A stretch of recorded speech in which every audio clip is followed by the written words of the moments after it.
I thought this would be cool to do. So, been learning with this tree, with the left side of the tree being like the blood of Abel, and the right side of the tree being the blood of Christ, the left side of the tree being the tyrannical rule of darkness. The right side of the tree is where we've been translated to into the kingdom of the Son of His love. The left side of the tree is the people who dwelled in the land of great darkness. The right side of the tree is the light that is shone upon them. It goes on and on and on and on and on and on and on, and it's all for His glory. And so there's been this invitation to look and admire the place of God as being the most powerful force, thus the most probable reality. There has been this invitation to acknowledge Christ on His throne above every thought that passes through my mind, and to acknowledge Him on His throne while acknowledging the thoughts that are on my mind, bringing them into a direct exaltation of Jesus Christ as I take every thought captive into the knowledge of Jesus Christ. And so as you do that, you snatch thought processes out of your mind from the left side of the tree onto the right side of the tree, the sunny day tree, not the dimly lit tree where the details are vague and the undertones are discouragement, but the right side of the tree where it's sunny and the details are clear and the undertone is encouragement and hope. And so when you kind of get to be a little bit spiritual, you could be aware of things like karma, yin yang, right recompense for the law, what goes around comes around, sort of mentality, reaping what you sow, which is the letter of the law in a spiritual place. And the Jews were made privy to this law, and thus they had a better insight of what was going on in spiritual reality, and thus the prophets would look at this law and say, you're headed for destruction because of your conduct.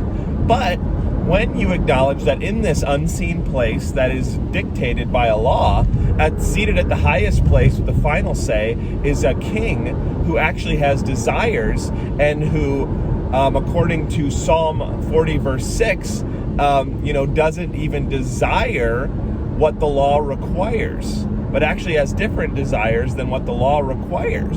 And we see this when He gives us what we don't deserve in Him sending His only Son to die for us. He gives us what we don't deserve when He sends us Jesus. While we were yet sinners, Christ died for us. While we were yet enemies of God, Christ died for us. So He gives us what we don't deserve.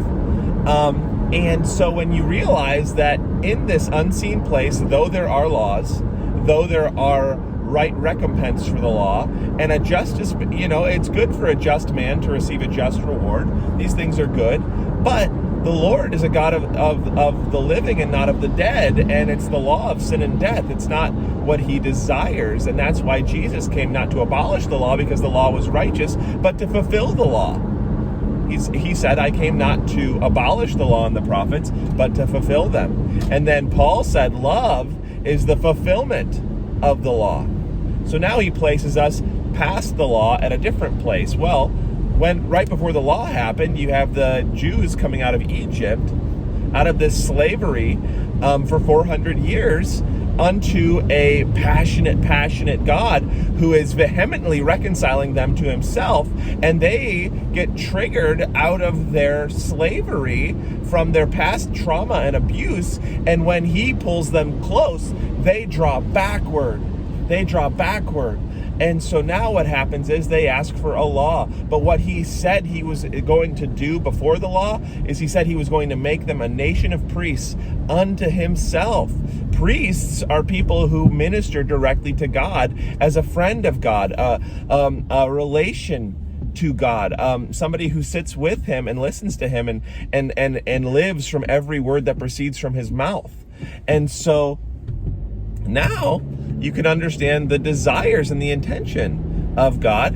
And so now you can kind of start to see wow, this is what you want, but the law asks for this. We didn't realize that when we asked for the law, we asked for something we couldn't complete. And that's why you were drawing us into it.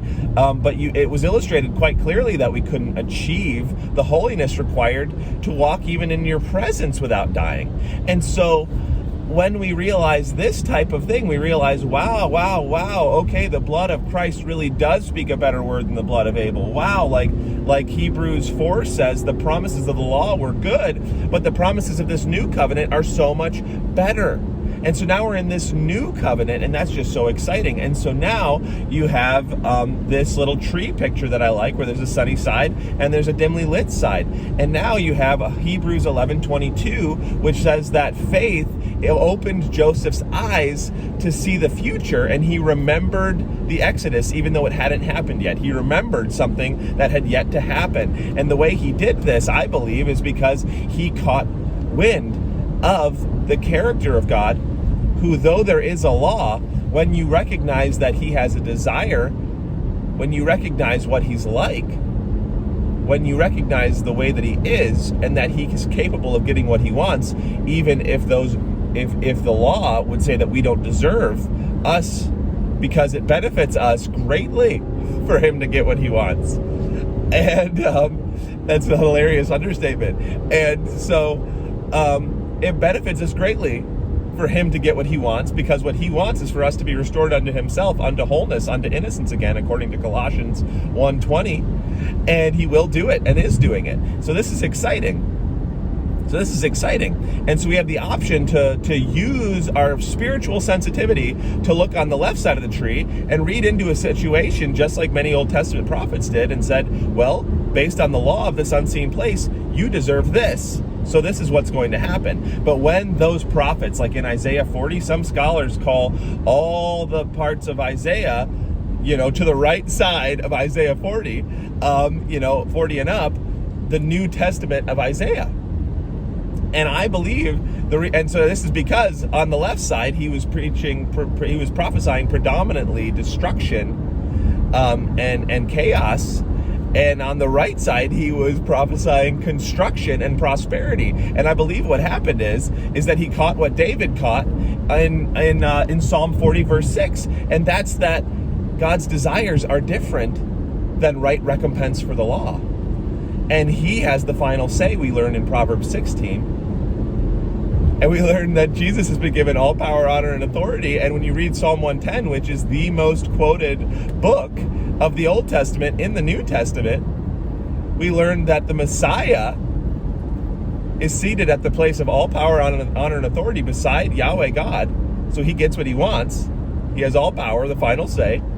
And then you learn in verse 3, so verse 1, you see where he's seated. In verse 3, you find out that his people will be his love offerings, and that in the brightness of them he will shine. So, and then it also talks about us being developed into maturity. In Colossians 1, it talks about us being developed into maturity until we are a source of praise to God.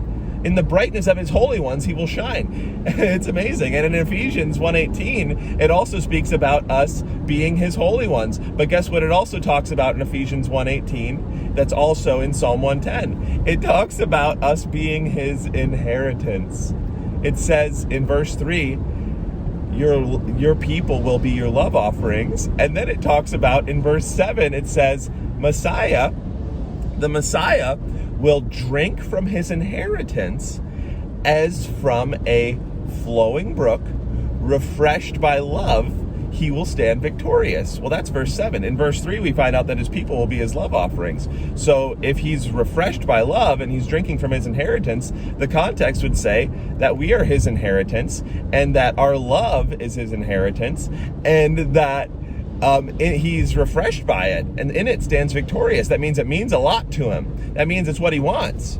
And we find out in Psalm 16 that he's our inheritance. And we find out in Song of Songs 6 verse 3 that I am fully devoted to my beloved, and my beloved is fully devoted to me. And Jesus said, if you love me, you'll do my commandments. So therefore, the fruit of all the commandments and the righteousness of the law is a natural response of one who is in right relationship with him, in a loving, right relationship.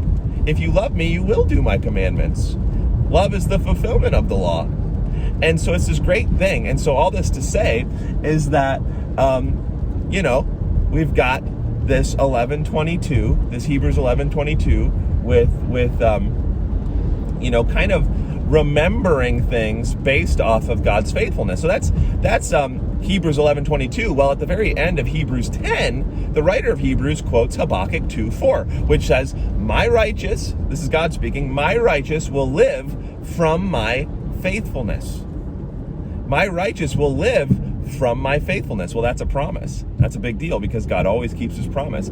And so that means we can always depend on his faithfulness. And so now when we live by him being faithful in who he is, once we know his ways and what he's like, now all of a sudden we get a sense of what he might be up to.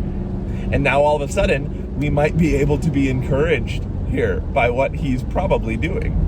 And so there's this really wonderful thing that happens, and so now I've been doing this little thing every night where, as my worries pass through my mind, I skip all of the rationalization of that worry, and I go right to what I suspect, based on me knowing his character and his place of all authority and final say, and the fact that he said he's reconciling all things unto himself, and that even what the enemy intends for evil, he intends for good, and that he works all things together for the good of those who love him and are called according to his purpose.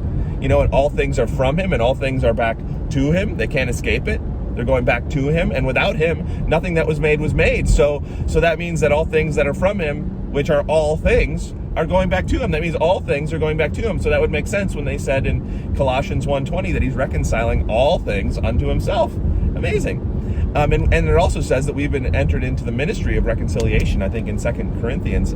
So all this to say is that I lay in my bed, and as my worries pass through my mind,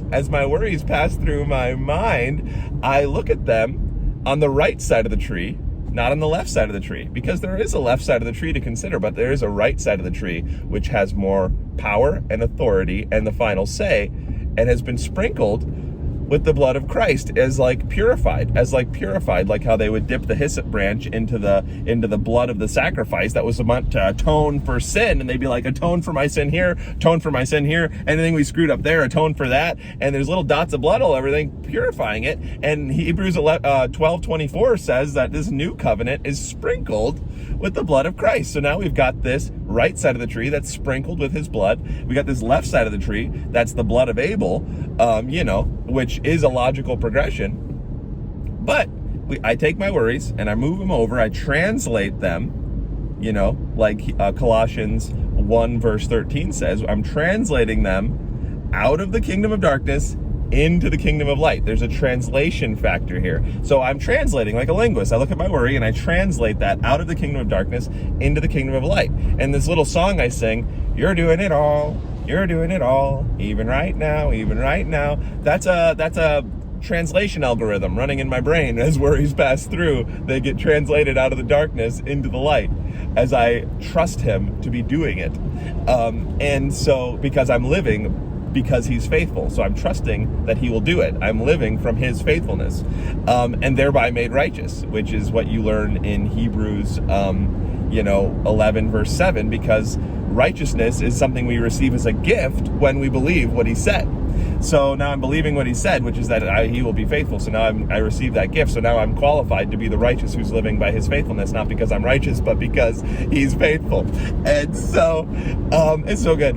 And so now I'm laying in bed and I'm translating these worries. And so I start saying these things. And the whole reason I started this video is because it says that blessed are those who hunger and thirst for righteousness, for they will be filled. And this is a better word. This is a better word, like the blood of Christ that speaks forgiveness, rather than the blood of Abel that speaks justice. Now we look at this generation with social justice warriors.